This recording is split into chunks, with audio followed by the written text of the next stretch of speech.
Viewer discretion is advised. If you're on social media 2 hours a day, if you're planning for next year, just pick a month and cross that month off and say, I'm on social media non-stop that whole month.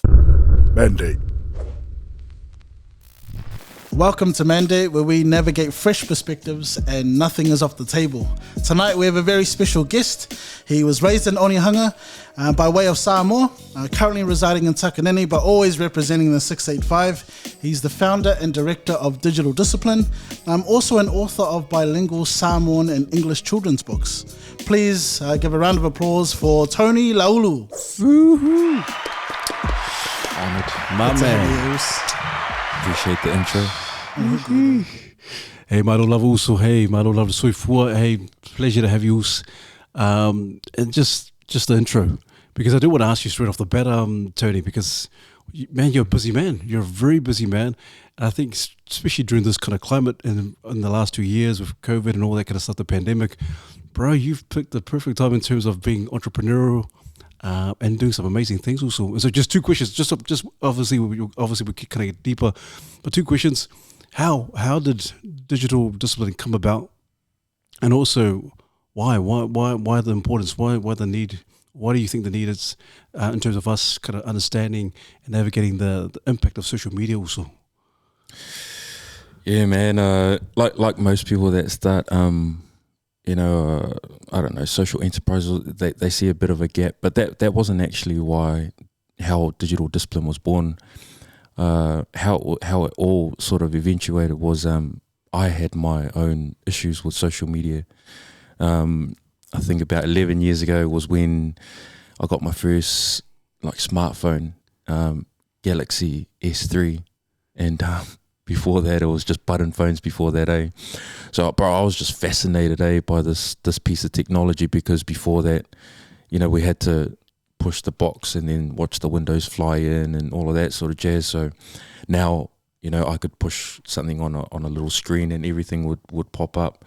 And so when I got that, I was like month by month just increasing my time on there, because just like any new toy, like really you're just wanting to figure it out. And so, yeah, man, that started to really take a lot of my time. It started to really change my perspective on the world, on people, on relationships, on women, on myself, on like expectations, comparisons, all of that sort of stuff. And this was happening like subconsciously. And so, yeah, bro, I just fell into this deep sort of pit of just being consumed by social media. It started to become my escape, really.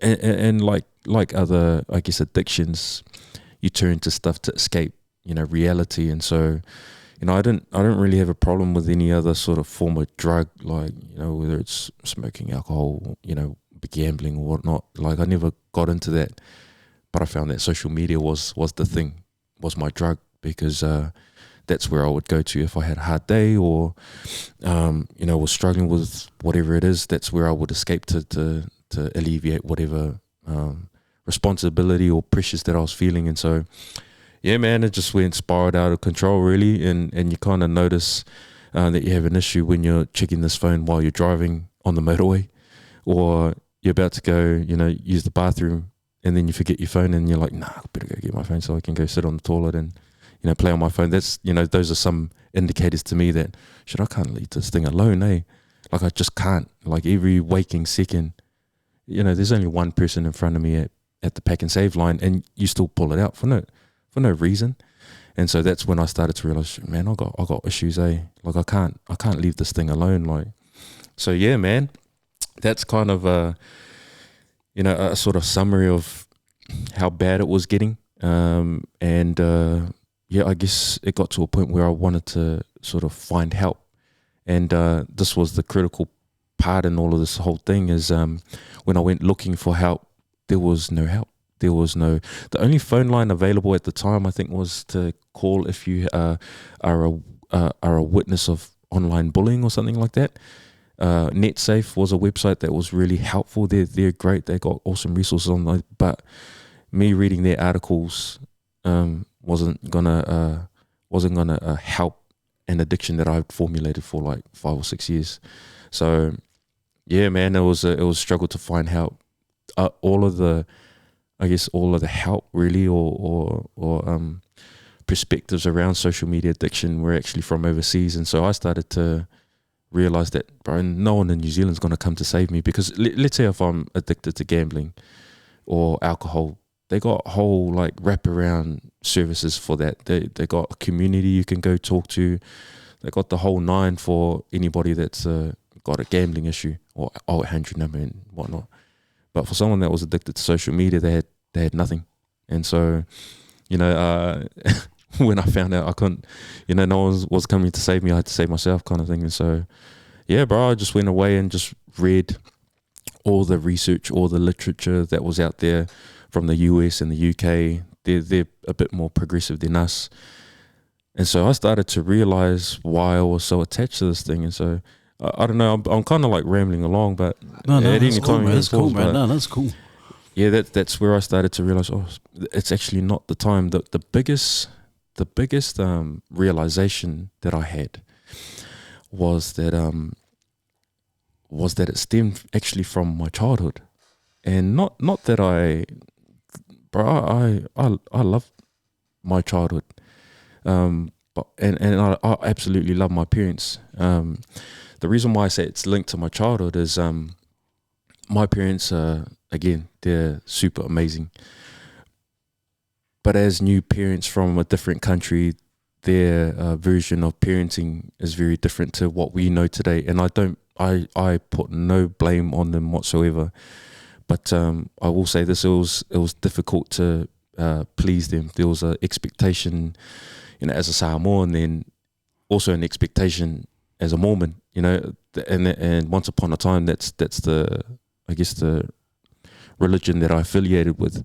And so there's this pressure to perform. And so, for the longest time, it was difficult to make them proud. I think they're really proud of me now, but, growing up, it was difficult to receive those, I'm proud of you, son, or I love you. So that stuff was real difficult to obtain. And I don't put any fault on my parents. But because of that void of affirmations and validation, when social media hit, I could post something about myself or me and my son that, I don't know, Motat. Bro, I'll check that thing 6 minutes later, 30 likes, 5 comments. Tony, you're such a great dad, where's that place, And bro, the way that social media helped my ego, stroked my ego, bro, it was, I loved it, hey. It was addictive. I'm not an entertainer, I'm not a sports star, I'm nothing, but I started to notice that I loved the attention. Bro, half of them were just my uncles and aunties. But there's this endorphin hit scientifically, and I'm going to say this wrong, neurologically, that social media gives. It gives you that little boost. So, bro, I just fell into that trap. That's all it was, man. I just loved it. I just loved having an opinion on the All Blacks, because I don't like the All Blacks. I'm a Wallaby supporter, and then you get all controversial, chasing clout and all of that sort of stuff. So, bro, that's what I thrived off. I loved it, and that's what I started to learn about myself, and intrinsic stuff. Oh, damn, this is actually tied to something that I was needing as a child. So now I didn't need my parents to tell me that they were proud of me, because I got random people now telling me, bro, you're the man, or you blah blah blah. So where it was supposed to be rooted, now it's rooted in technology and social media and a platform that set me up for that. I'm not saying that's my own personal journey. I think other men or people have a higher fortitude with their security in self, but for me it wasn't the case. So anyway, man, we can chuck a little pause in that little story, man. That's a lot of information, but yeah, man, that's deep. I'm just thinking, I feel like, and maybe other men as well, but for me, I was like, damn, man, that's me. Damn, that's me. Oh, damn, that's me. So I'm just curious about that, the realization part of it, because one of the tricky things with social media is like sometimes you're not even aware that, you're being roped into the ecosystem of getting, having those feelings and their validation and all that sort of stuff. So I'm curious about the moment where you realized this became a problem, because it's sometimes it's so hard to even get to that point. Some people never get to that point. So how did you get to that point? Bro, it was my son, eh? Yeah, my oldest boy.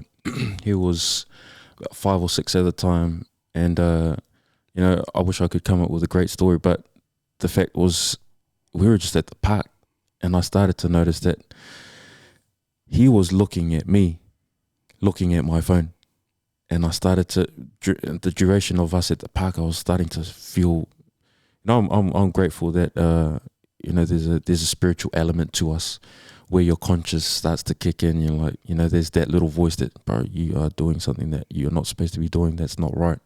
That's not right what you're doing.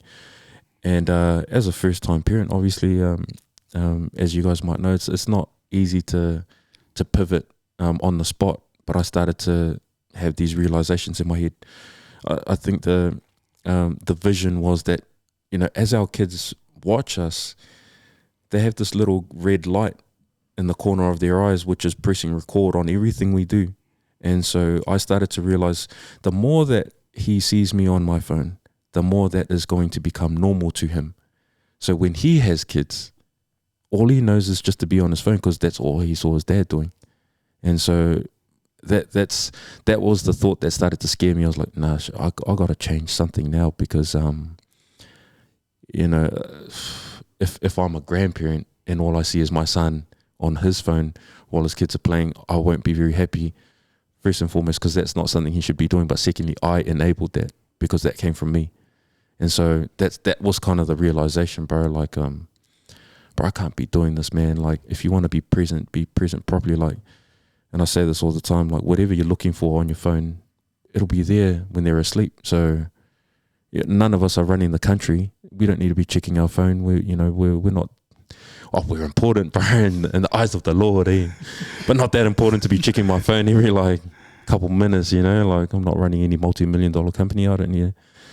Anyway, the notification I'm checking anyway is about a 60th birthday that I know I'm not going to go to, or, you know, it's some dumb event.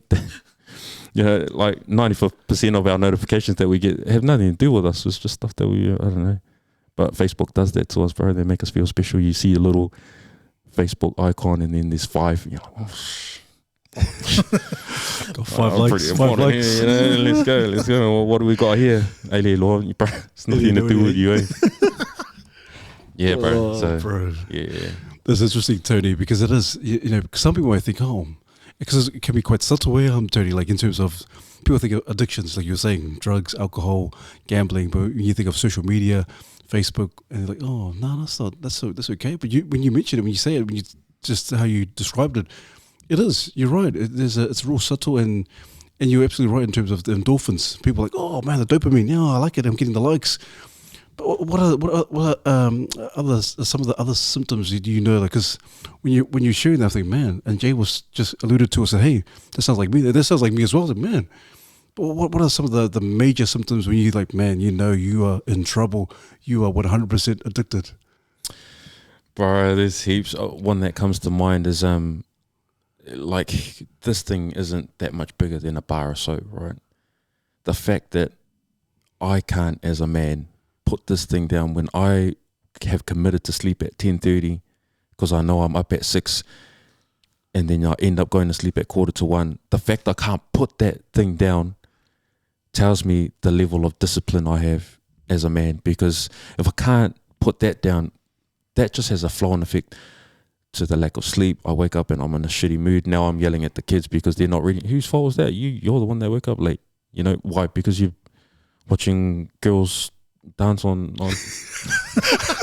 you know, whatever it is you guys watch. Me, bro, just straight TD Jakes. You know, that's all I watch, just sermons, bro. and mandate. That's what I watch. Yeah, bro. But yeah, that's probably one of the telling signs.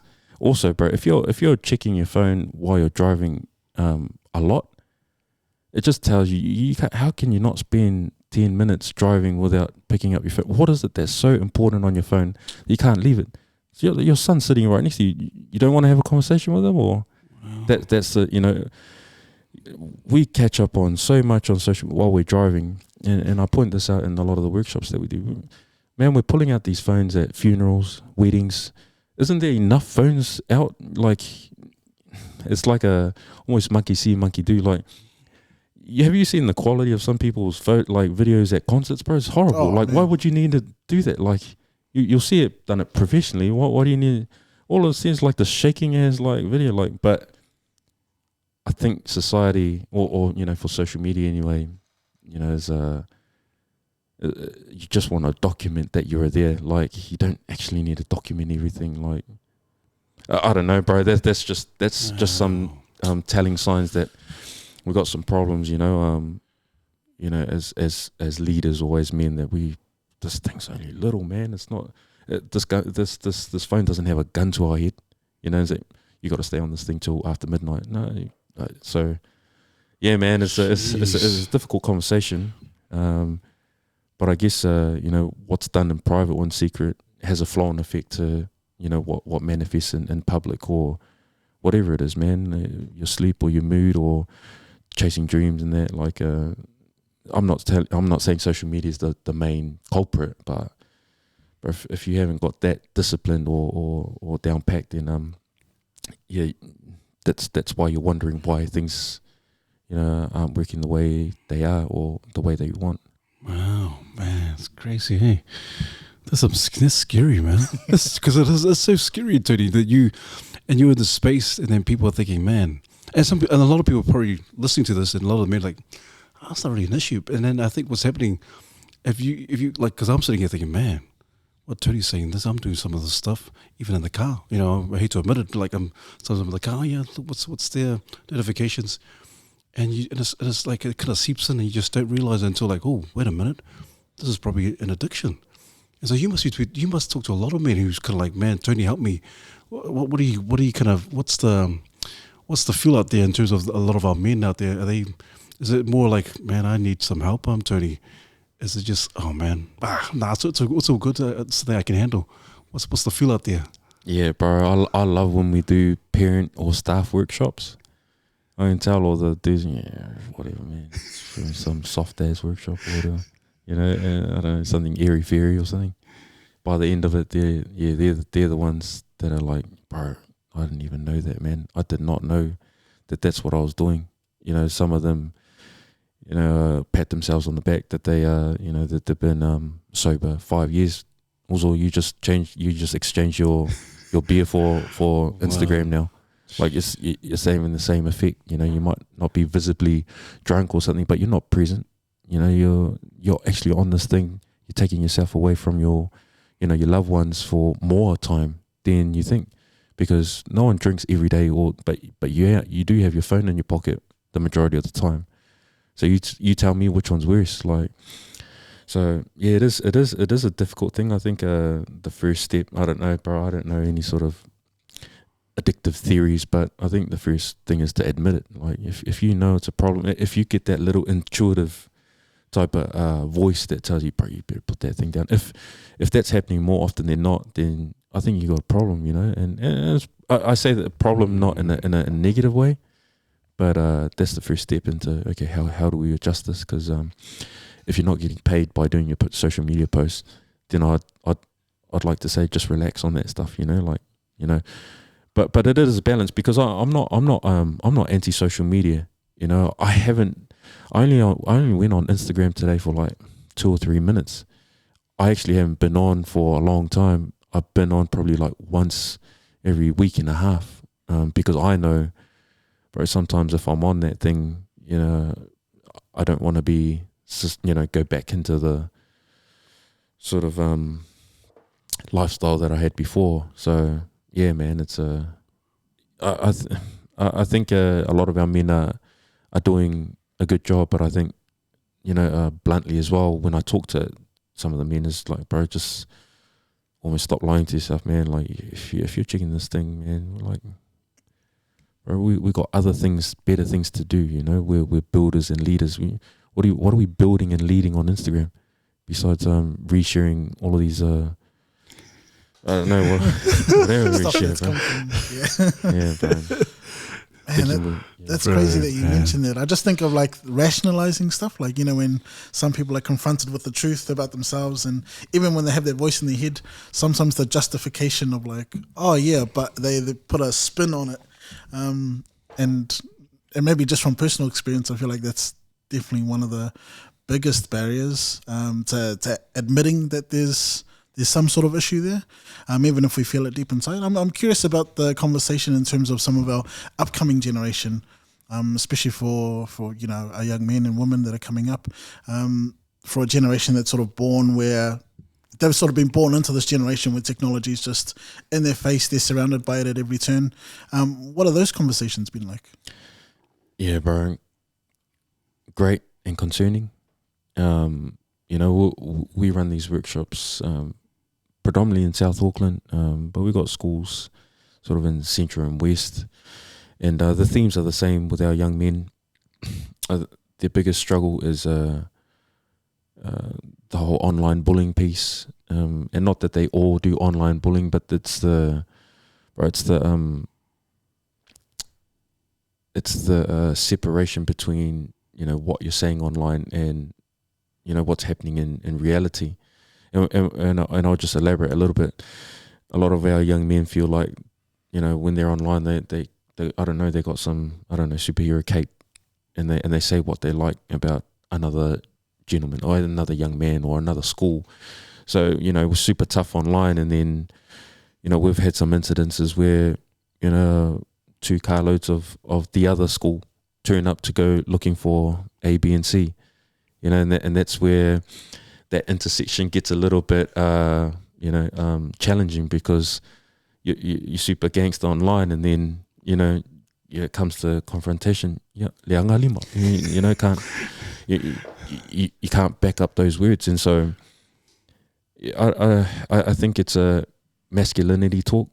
I think it's that a lot of social media portrays the qualification as a man is, yeah, I don't know, a Nike suit and a bum bag and a Gucci hat or something like that, or some TNs, and vaping all the time. Like that's what they perceive as a man, or someone that's a gym rat or something like that.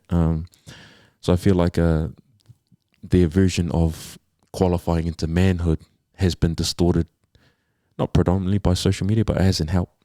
So if all you're watching is drilling video clips, you know, and bro, I listen to that stuff in the gym, but I know that's not my lifestyle. But, you know, sometimes our young men gravitate to a lifestyle that's not them. It's only you go to church, you know, you memorized all your scriptures. You know that you don't need to like, you know, be something that you're not. You come from a good home. You know, you're not living on the streets or something like that. But I feel like the amount of peer pressure that sometimes social media puts on our young men, is a little bit concerning. Same with our young women. The way that they dress, the way that they act, the way they should be doing all of these types of dances. For example, one of the schools that I spoke to a fortnight ago, she said, one of the leaders said, you know, last year, it was only year 13, only a handful of them had their eyelashes done. Now half of the school does it, you know, and it's this, and I'm using that as an example, and it's not to judge or like it, but I use that as an example of the influence or the, sort of the, the power of being connected to too many people. Because growing up, I only had 3 friends, man, so I could only compare myself to, you know, 3 people. Right now, kids are comparing themselves to 300 people.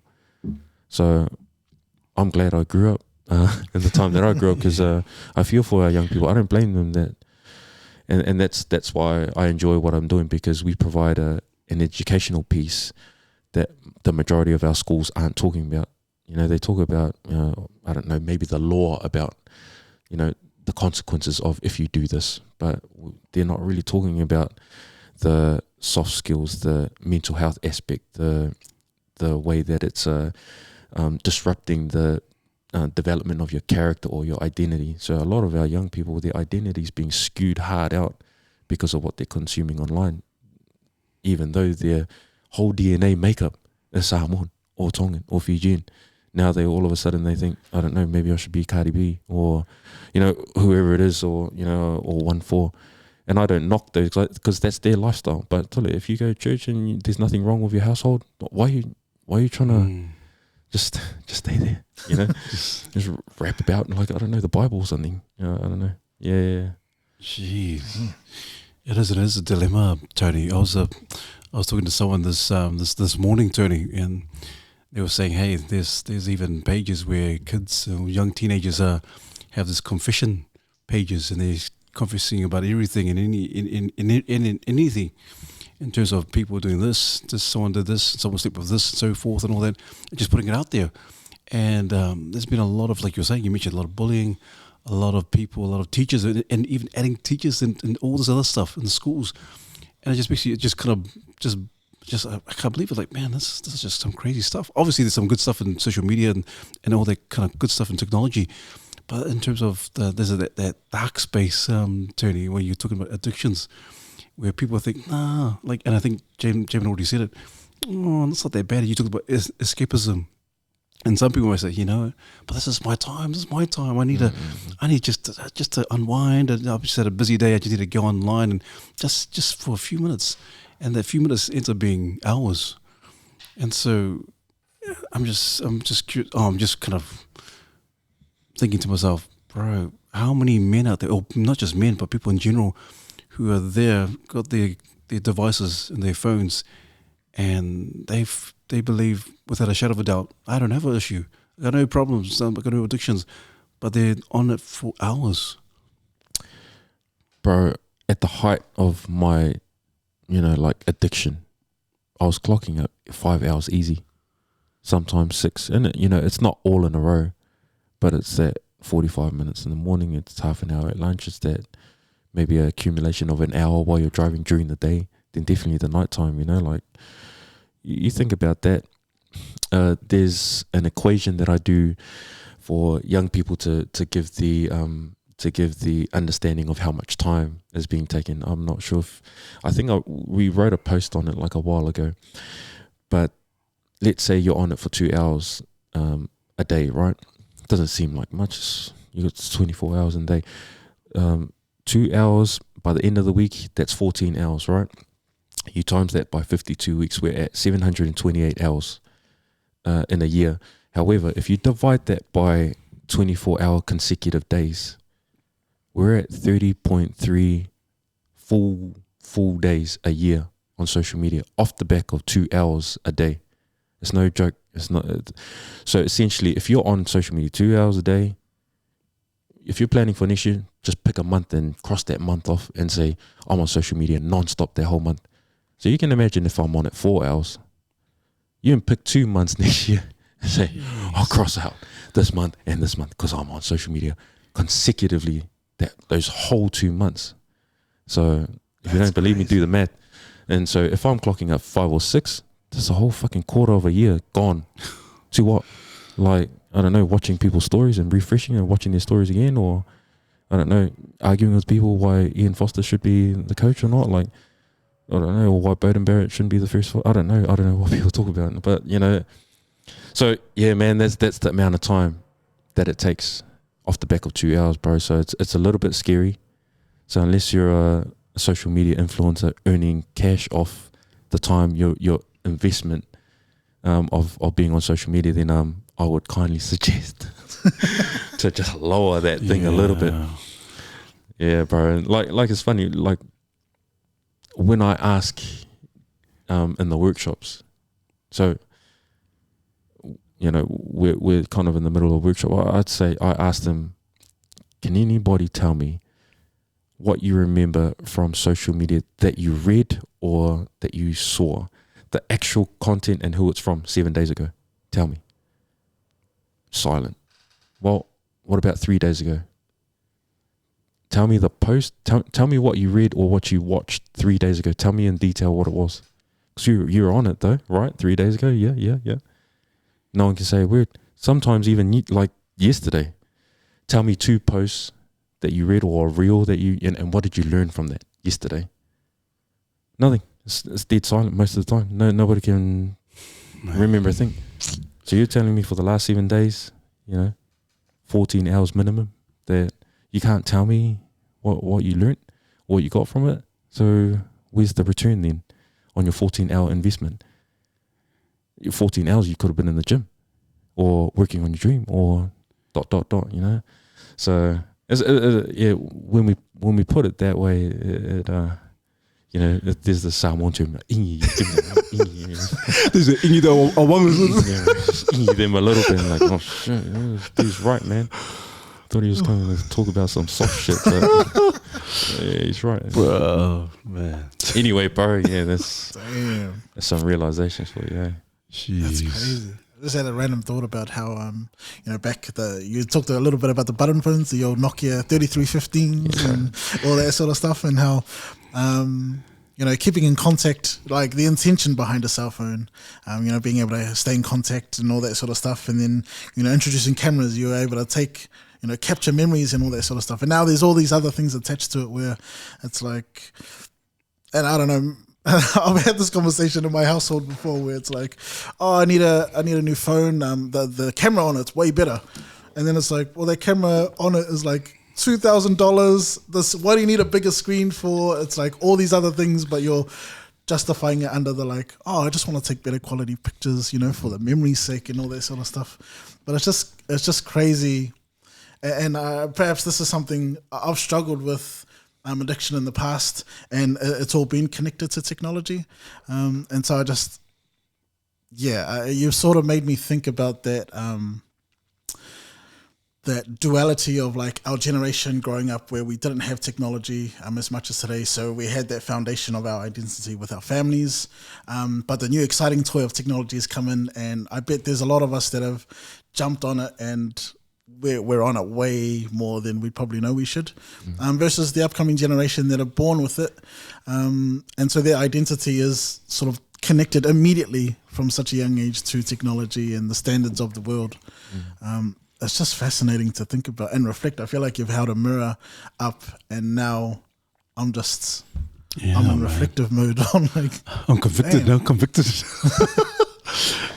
It's tough to peel those things back because, bro, I'm infamous for that too. I justify a lot of stuff, bad and good. Like there's still things that I struggle with that I still justify. It makes sense. So when you're talking about, having a better quality camera, taking photos, bro, not even half, way less than that. Like let's say 80% of the photos or videos I take, I didn't even go back and look at it. It's just I don't know, just this thing that we do. We just take all these photos and videos. It's not something that I don't even print them out. It's just sitting in a phone for no reason. But sometimes we feel like we want to capture the moment, but we miss out being present because it actually looks better when we see it with our own eyes and experience with all our senses instead of trying to capture the perfect photo.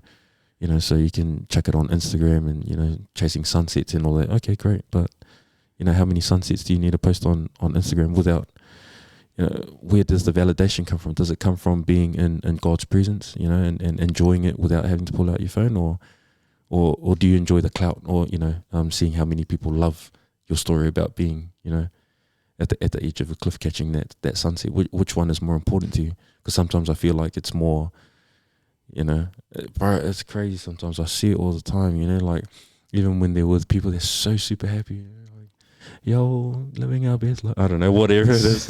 And then as soon as the 20-minute time, bro, their facials change. They're just quickly trying to put it on. I'm like, dude, what are you acting for? Like, you're actually we're just all acting for social media. This is just a stage, man. We're just performing here for what? What, a couple likes or... Yeah, it's I don't know. I'm not saying that's everybody, but I mean people that I guess people that do that, it'll pinch a little bit because sometimes I feel like like my journey, that validation that sometimes we seek after, we resort to social media to look for that. Man. Hey, also, like I can guarantee you, so Tony, people may be watching this, the viewers may be watching this, and there may be a lot of men going, hey, oh man, it sounds like me. And a lot of them will be convicted. And they're like, oh man, how do I kind of change? How do I get out of this? And then there'll be other men who are like, nah, I'm all good, and still kind of in that denial kind of phase. But for yourself, I got to give you props also, because for you to do this, because I'm imagining how many other men are thinking this way, are feeling this way, like, man, I need to put this down. I don't know how to put this down. I can't put the games down. I have to do this. What do you say to those men who are like, kind of like, oh, they're still kind of like, oh, I do, and there's a sense, I know I'm addicted, but also at the same time, like, oh, there's a bit of denial because there's a bit of pride or a bit of ego. What do you say to them to say, hey, to just outright admit it, like, bro, that's the first step, like you were saying. What do you say to those kind of guys who are watching? Yeah, look, the whole point of digital discipline is just to provide that education. If it fits the issue that you have, great. I don't think all men have that same issue, but the majority I have talked to, there's elements of my story or our workshops that do resonate. So I'm not, I haven't met, hundreds of men to be able to say that everybody struggles. But I think if you do, this thing has infiltrated our society, just like any mole that assimilates to, infiltrate or gather information, because that's essentially what social media is doing, just gathering our data. That's why the types of videos you're seeing keep coming up, because it's collecting data on Tony. And like I said, that's why it keeps feeding me TD Jake sermons, because that's all I don't want to ask you guys what. Tell us the websites, the real websites, Tony. Hey, I just noticed your guys' right wrists are slightly muscular than your left. So maybe you guys ambidextrous, yeah. But bro, I'd be concerned, so if bro, it's funny with our young people, when I ask them about, what's the impact of social media, what are you seeing on there? Oh man, honestly, it's random me, just seeing like girls twerking all the time, and half, and I was like, I have a little giggle inside, because I'm like, social media knows, bro, like you watch something long enough, it'll keep feeding you the same thing that you like. Jeez. Likiola, that's why. Yeah. That's why you're seeing those kind of videos, because that's all you're watching. Wow. But I don't, obviously I'm a bit more mindful and gentle about it. So yeah, bro. So yeah, I think just a level of mindfulness. If you're a father, you're a spouse, and if you have a sense of what your version of life is about, this thing has the potential to really distract you or derail your responsibilities as a family man or a husband or partner.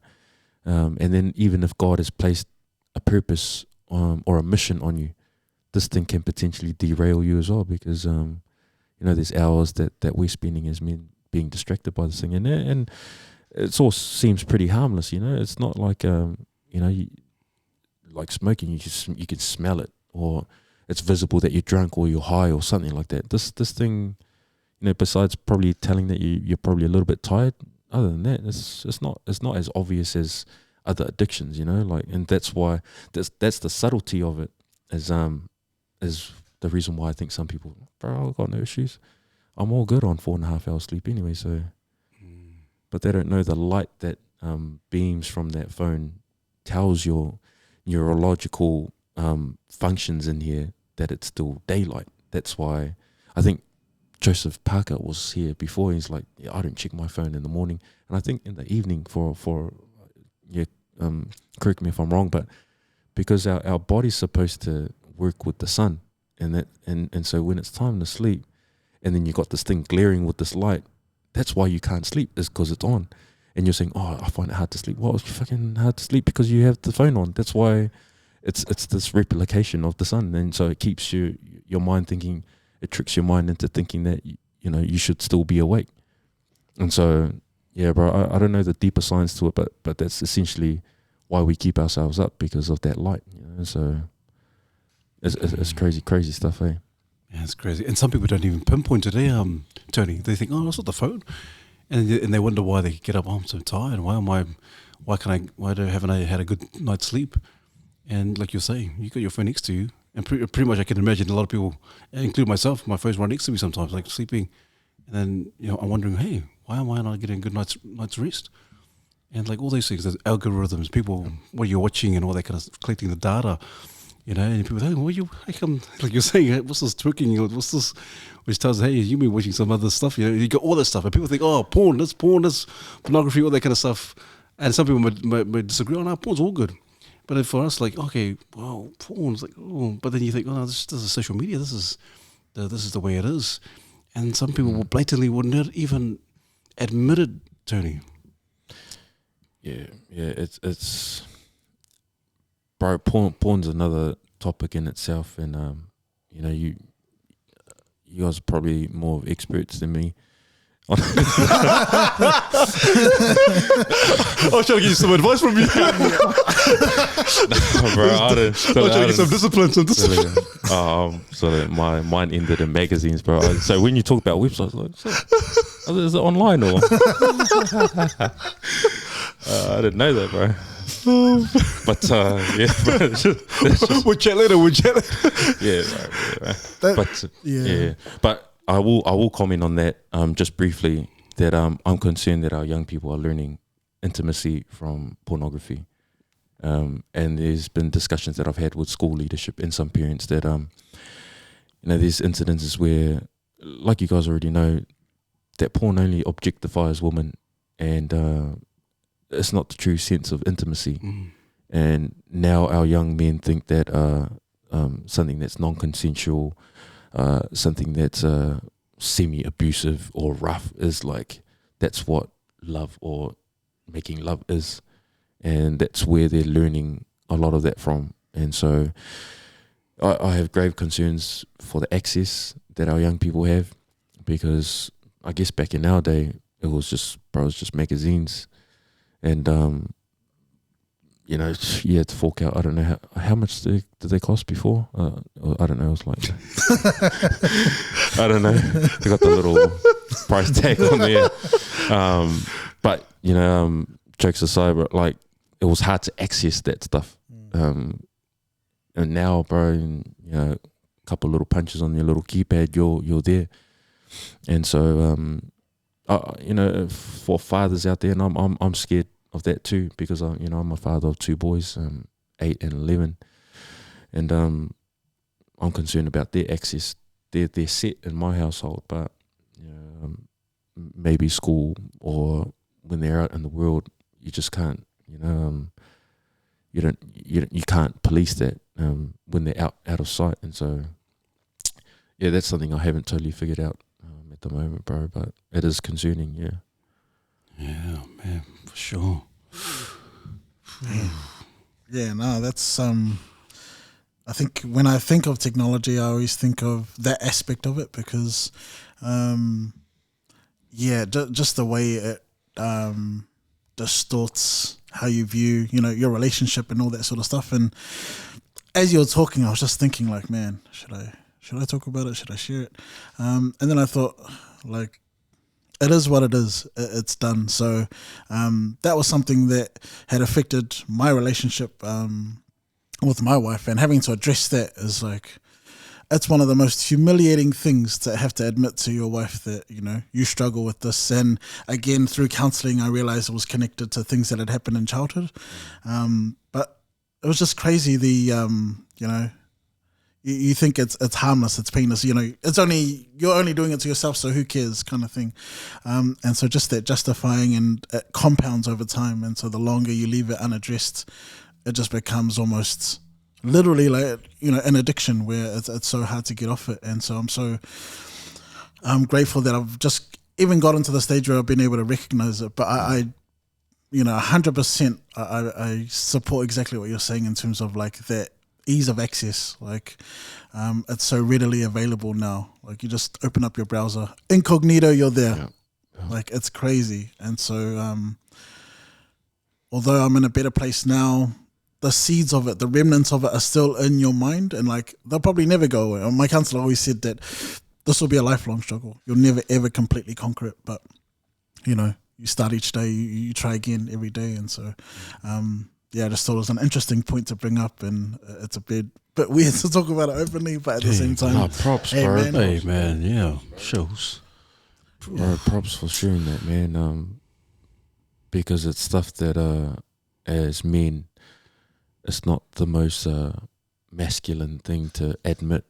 You know, and I've dabbled in that too. I won't pull any jokes, but you know, it does become addictive, and and that's the tough thing with technology, because you're not hurting anybody. You don't feel like you're hurting anybody. But this whole social media / pornography and gaming as well will start to affect, you know, how you view the world, kind of thing. And so, pornography in particular does no favors for how you view woman or a relationship or intimacy.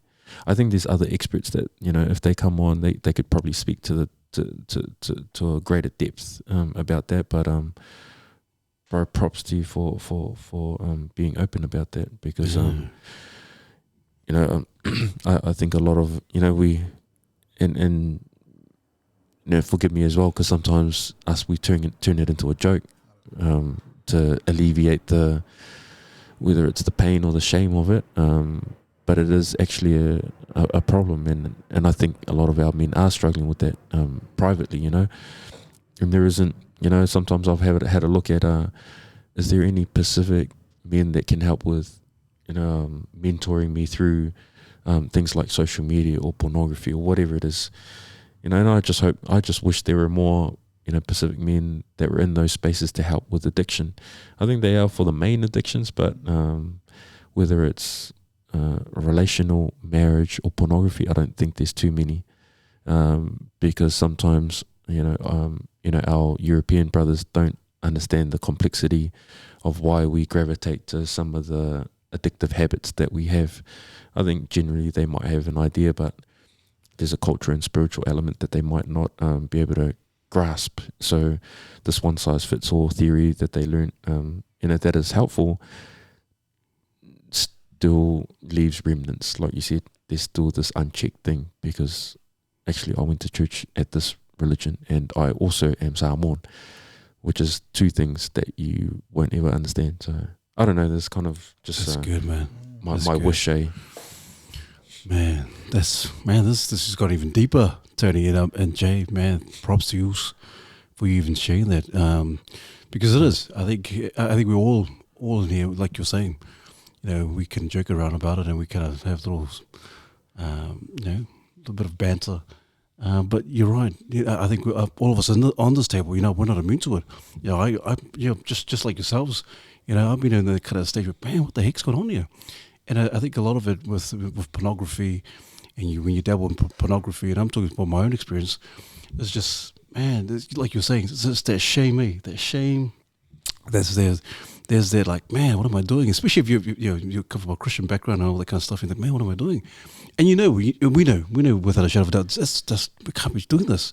But because of the addiction, because it's so easily accessed, you know, you can go online and view these things. You know, there's a lot of things that, you know, the dopamine, the unspoken word, and then we as men get together, joke around about it, or some of us don't even mention it. But Tony, I think what you've done in terms of being here, you opened up a can of worms, because I know a lot of men like, I'm not gonna address that. I'm not gonna talk about that. You know, you can talk about your addictions, about porn, and then there's a lot of men who think there's nothing wrong with that. There's nothing wrong with porn. It's all good. Like you're saying, there's some of these young cats, these young teenagers think, it's all good. This is the way it is. But it's so damaging. Would you agree, brothers? It's so damaging, hey? Yeah. It's just, it is. And I think the more of us that are empowered to talk about it, and for you being here, Tony, knowing, hey, we need to talk about these things, discipline. But if we're able to talk about these things and normalize, hey, bro, I need some help, man, and even to our wives, I think it's more impacting and more empowering for us to have these conversations. So, bro, I do love also. That's so cool, man. That's big ups, Jay. Yeah, but man, But the thing is, how? Because how? Because I know we can talk about it, and obviously you are in this space, Tony. But what's how do we? Obviously the conversation, but how do we find ways, or are there some certain specific ways to like kind of get out of this rut? On the pornography front, not too sure, but I think it would be similar to the whole social media addiction piece. Is it's a form of escapism. It's tied into something. It's not just came out of nowhere. There's this desire to seek for self gratification. There's a void that's, I don't know, somewhere now in our childhood or growing up. Maybe you didn't have the best relationship, I don't know, with your mum or sisters, or I don't know, whatever it is. I'm not a trained psychologist, but it's got to be tied into something as to why we gravitate to certain types of addictions. But I think, given the work that I do, I think your level of discipline will always be the standard of where you want to be. So if you can't discipline yourself, on the social media front, to put your phone down at this time, or it's away during dinner time, or from 3 to 6 when I have my kids, this thing doesn't come out unless it's an emergency, then that level of discipline that you have on social media or your phone is a good measuring stick to the type of man that we want to be. Because if you can't keep your discipline on those little things like your phone, then how can you be trusted with other things? And I think that's the same with pornography. Again, you probably have other experts that can speak on it, but if I can't stop myself from looking at this thing periodically, then that speaks to how much more work I need to do as a developing Pacific man, that I still have these work-ons that I need to do. And what is it that I'm trying to escape from? Or I don't know, man, there's probably some other strategies that people have. But that's just my unqualified opinion on it. Yeah. It's cool, Tony. Yeah. Excuse me. I'm curious about how things have been following COVID, because obviously with the lockdown, technology just became man's best friend, being isolated and things like that. Has that sort of affected, like, seeing things before COVID and then seeing how things have been post-COVID? Right. Has it gone worse? I don't know if I coined this term, but what you call it? There's an influx of what's it called? Trending activism since COVID, because people are all conspiracy, like, oh, don't get the jabs, just the chip or whatever it is, or whatever else it is. There was so much, I wouldn't call it misinformation, but variations of information during COVID-19 that within a few weeks everybody became an expert on scientists. Like, oh, were you in the lab when they mixed up all the chemicals of and everybody will have their opinion on it, but but the reason why I dislike trending activism is because a lot of our people that suggest that they're woke, or and it's not a shot at anybody's intelligence. You can share what you like on social media. I'm not trying to tell you what to do, but bro, if you're gonna post about Ukraine, are you still posting about it today? You know what I mean? You support the Black Lives Matter. Okay, how much money have you put into the efforts so that young black men aren't getting gunned down in New Zealand? Oh, but you posted all about it when you're, during that time. So are we just doing it because it's the cool thing to do? And that's sort of what happened during. Okay, so you're harping on about all the chemicals in this jab 1 and jab 2. Are you still doing that today?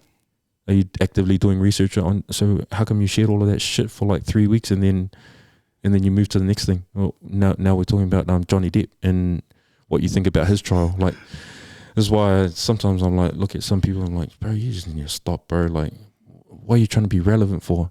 You're relevant in the eyes of God, but bro, just stop, man. Like, they need an opinion on everything. Bro, I gotta share this. Like, just popped up in my head when the whole Black Lives Matter thing. Bro, there was this thing that was getting reshared. It was like, if you're silent, you're part of the problem. something like that. If you're silent on the, I was like, fuck you guys, man. I don't have to have an opinion on that. What are you saying if I'm silent on that, I'm part of the, oppression? And shut the hell up. I don't have to have an opinion on it. Who's spreading this rubbish where that's why some people get cornered into like having an opinion on everything because they feel like being online, bro, if you don't have an opinion on this, then bro, you're misinformed or you're not woke. I'm like, dude, just focus on, your health, your well-being, your children. We sometimes, a lot of these woke individuals, that's all they do. That's what they live for. But I don't think they're doing it. And again, I say this, with a lot of love too. Why are you actually doing that? Is it because you love the attention from being a disruptor, or someone who's social media intelligent? Bro, watching a couple YouTube clips doesn't make you an expert. Come on, man. Like, you go sit down and talk to a couple people that are Muslim or atheist or from the African American community. If you haven't, then why all of a sudden you're writing these narratives on your stories like you like you lived in, you haven't even been to America. You know what I mean? No. Our kids in Manurewa will need devices. Go buy some devices. Not talking about God loves everybody, but so we got some stuff in our backyard that needs attention. Yeah, man. And the obvious one, I'm telling you, you're not black. Yeah, bro. Yeah. Oh man. I don't know, man. Like, I don't have the same opinion as everybody. Some people look at me sideways for saying stuff like that, but for me, that's my that's my opinion on it. When I see that stuff on social media, I think it's important to have an opinion, but I think it's more important to have an informed opinion, like a properly informed from both sides. Because I'll ask you guys this: like, have you ever seen anybody change their mind online? Let's say they have a stance on something, and then people come in and try and rip them down. Have you ever seen that person say, "Oh, actually, yes, Johnny, you are right"?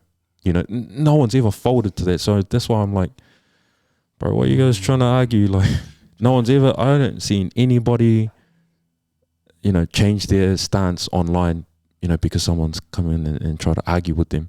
Bro, and they'll go to the death on that online. Yeah. No one's ever gonna be like, yeah, actually, I never thought about it like that. You're so true. You're so right. Like, bro, I haven't seen that happen once.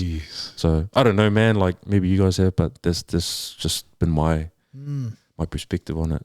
Yeah. It's always interesting too when it infiltrates like the family, and then now everyone in the family's got an opinion on like, oh, what side are you on? Like, it's crazy, man. How deep the roots go. Yeah. Bro, especially being Samoan, bro. That whole fast and like, what is it, like the parliamentary thing? Our people went crazy on that, man. Like, sheesh. But it's amazing, hey Tony and Jay, the masses, like you're saying, they just change. They just come and then someone just to post something online like, oh, it's quite controversial. Oh yeah, and they just jump on the bandwagon. Yeah, you're absolutely right. But you're right. I've never seen anyone go, you know what, and humble themselves and say, hey, you know what, you're probably right. And really change their train of thought. Like, oh no, it makes sense. Most of the time, no, you're right. To the death, and they just troll hard out and even them. I don't know what they call it, the cognitive dissonance. Even if the truth is facing them in the face, they know it's wait a minute, it's the logic saying I'm wrong, but I'm still gonna just say I'm right. It's just I don't know. The public arena, bro. You can't fold on the pub. Jeez, some of the replies are like narratives. Novels. Do you not have dinner to make or nappies to change? I don't have an opinion. I don't want to say too much about our women, but when it's our men, and I'm like, come on, man. How did you find the time to type all of that? I don't know. I'm not here to judge you, but I just feel, oh man, shucks, you took a lot of time to think about that, eh? Yeah, bro. It's interesting. It's interesting. I don't want to put it as a negative or positive, but it's interesting to observe some of that. It's pretty funny. Man. Even tied to that is like the rise of cancel culture these days, and just people getting crucified over anything these days now. Whatever's trending, if you're going against the grain. Bro, I don't know. This guy probably put some money on his post, but I don't know if you've seen it, but it's that, I don't know what his name is, but it's a Christian to Mormon guy that's popped up on social media on Facebook talking about his yeah, bro, like the comments on that thing. I'm like, dude, do you guys not know he's not gonna change his opinion, man? Like, there's no one.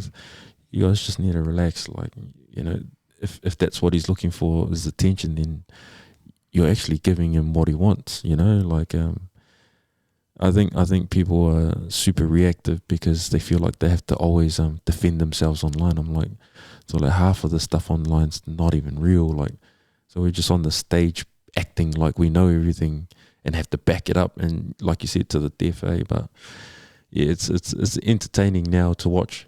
I do empathize because I was one of those, you know, bro. I loved all the conspiracy theories. I'd be on forums in the US talking about like 9/11 and it was jet fuel. How do you know? Tony, you're from bloody Auckland. They didn't even know you. Like, you know, arguing with people about, you know, why LeBron James is. I'm like, dude, cut it out. The whole goat. Like, so I see that stuff. I'm like, when people weigh in on it, like, 6 rings and I don't know, whatever the stats is like. What about the stats on your own life? Do you know what's your success rate in your, you know, that business you try to start? Do you know the stats on that? Because I think it's 0 and 0. You know, like no rings on that one. No rings. No rings, bro. I'm like, so how do we know all of these stats? And you know, yes, I don't know, bro. Jeez. I don't know. Oh man, it's so interesting, Tony, because you're right. I think a lot of people who troll, like even on some of the comments there, we get Jay. Yeah, there's some people can be some real harsh comments and some real cutthroat. But you're right. I think where do these people, these individuals, get the time to like, man? They must go on Grammarly or something and just kind of like, we have their dictionary right next to them, as they get all these fancy words and all that kind of stuff to come up with all these phrases and these paragraphs. But you're right. Instead of imagine doing something else more productive instead of you just go, okay, I'm just going to go on this and jump online. I'm just going to troll this person or whatever. I'm just going to disagree for the sake of disagreeing.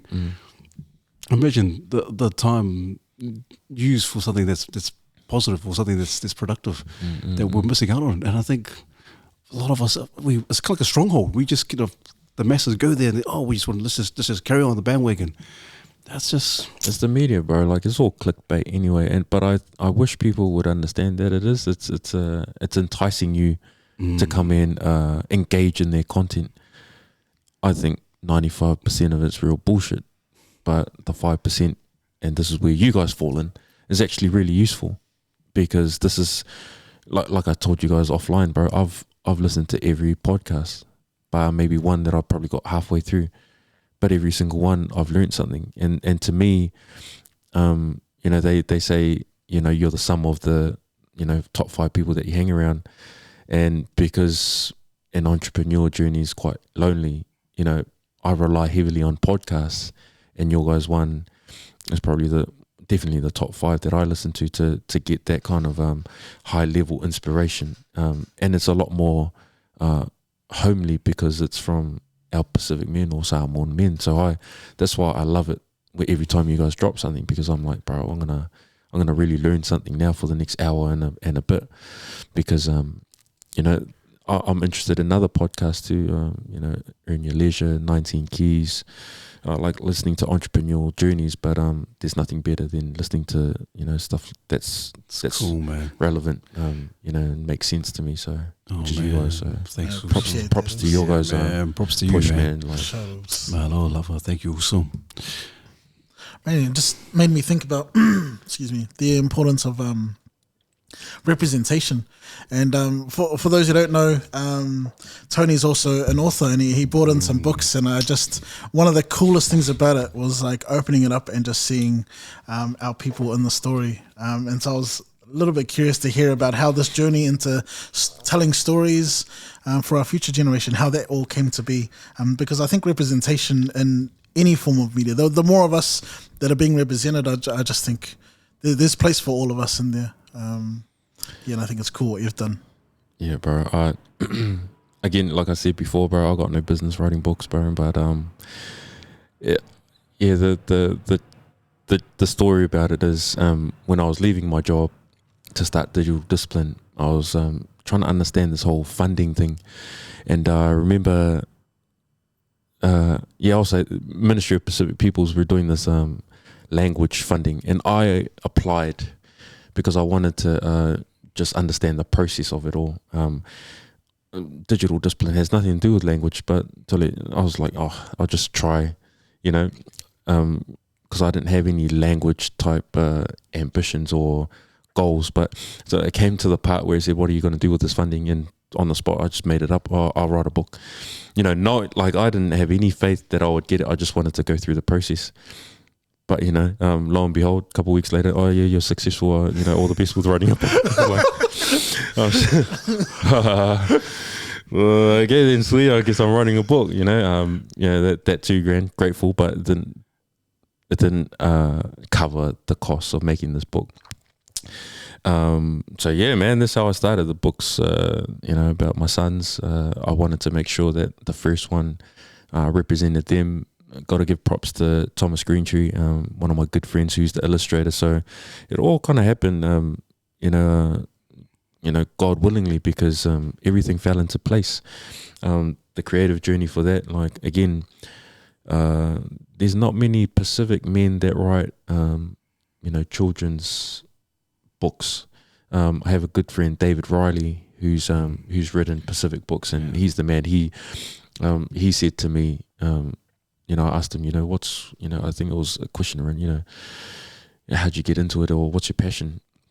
He said something along the lines of, bro, I wrote this because there was a need for it. And he essentially said, you guys aren't writing the books. So he needed to write it because his students needed it. And that to me resonated because, we aren't,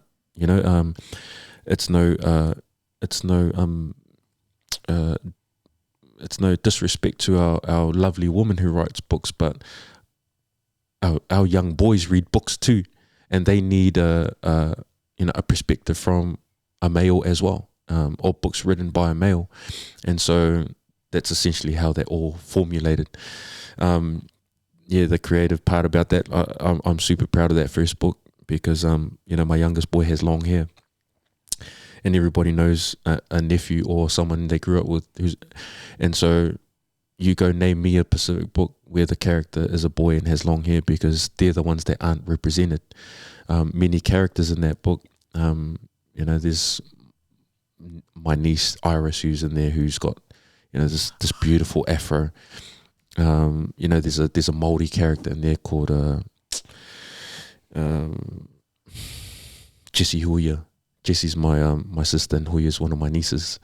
And it was all about representation, because there isn't many books where they see themselves. And if they do, I made sure my oldest boy's he's quite athletic but not skinny. He's well fed, and I made sure that him and another character made sure that they reflected our beautiful genetic makeup. Because if you look at most of the other books, they're all cut from the same, template. They're all skinny, and so that's why I really wanted to make sure that these books, had that variety of representation. Because at least if they go and read these books, they can see themselves in it. Whether it comes to their hair, their attire. Like one interesting fact about that, my friend came back with a draft of the characters, and I said, bro, that brown's not dark enough, because my sons in the summer get dark, and I almost feel like there's a safe brown, and there's a brown. There's a cool brown. there's the safe one, and then I don't know. Sometimes I overthink things, but there's this brown that maybe people don't want to use because it's I don't know. They go for the lighter shade. The lighter shade, the safer. And I'm like, nah, we're not gonna do that, man. Like, I'm the creative director. I'll choose which shade, or how afro this hair is, kind of thing. And so, yeah, man. Again, grateful that Spark and Ministry of Education were able to pull through and support that first initial book. But had written 2 other ones since. But yeah, bro, it's just our stories, our New Zealand Samoan stories. I think we have some very great authors out there that are writing, heaps of other great stuff. But I can only share, like you guys, my own perspective on things. So yeah, man, it's been pretty cool to put those out into the world. That's amazing. That's amazing. And that's what I said earlier on, Tony, because you're a busy man. You're very busy. You got your own business, digital discipline, and then you got books. You're an author, bilingual books, one in English, but also just well, tell us, because I think you mentioned it in the pre-survey questionnaire that you're probably on the way of launching your own podcast. Oops. Yeah, I think so. We've already shot 2 episodes, and they're just going to sit in the vault till God gives me a nudge. In fact, the whole digital discipline, the back office stuff is a whole nother story in itself, how that all began, the decisions to make that. But in terms of what you're asking, man, I think the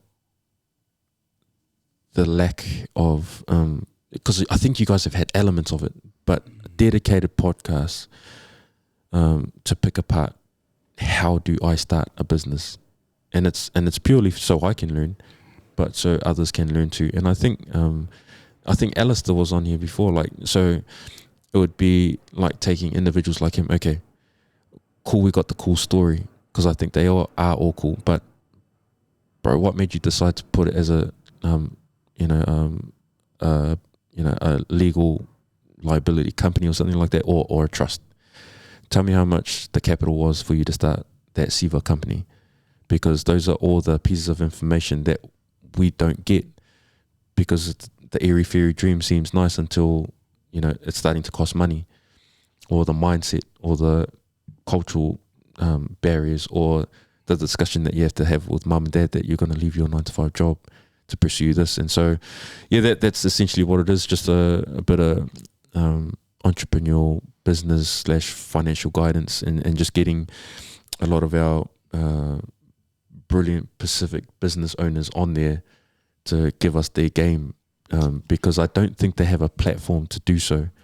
And I got a longish list of them who I haven't heard on any podcasts, who I think would be more than happy to share how they came up, kind of thing. And so that's kind of cool, man. The little gap. That's cool. So if you're listening and you hear it, don't steal my idea.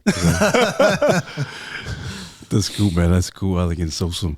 That it is. I think it is kudos to you also, because like you yourself, you're a businessman, you're an entrepreneur. You step out in faith. You're doing your thing, and there's no whakama, there's no shame. You're just doing it. You're author. Even if you just never knew, like, man, I'm author, and you're doing all these brilliant things. And there's an element there where men were watching this, like, man, how does this man do this? How does he have the time to do this? And so for you to even come here, even just being here tonight, because I know you're busy, but bro, you just sharing your nuggets, and they're also sharing you a part of who you are, and your kids, and your business.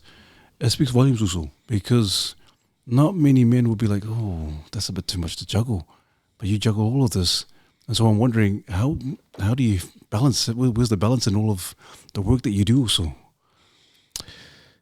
Bro, I don't have it all together. But I think it's been an accumulation of these stepping out in faith. And I know it sounds cliche, but bro, when it's time to pull the trigger, that's when you got to face the music, kind of thing. You got to.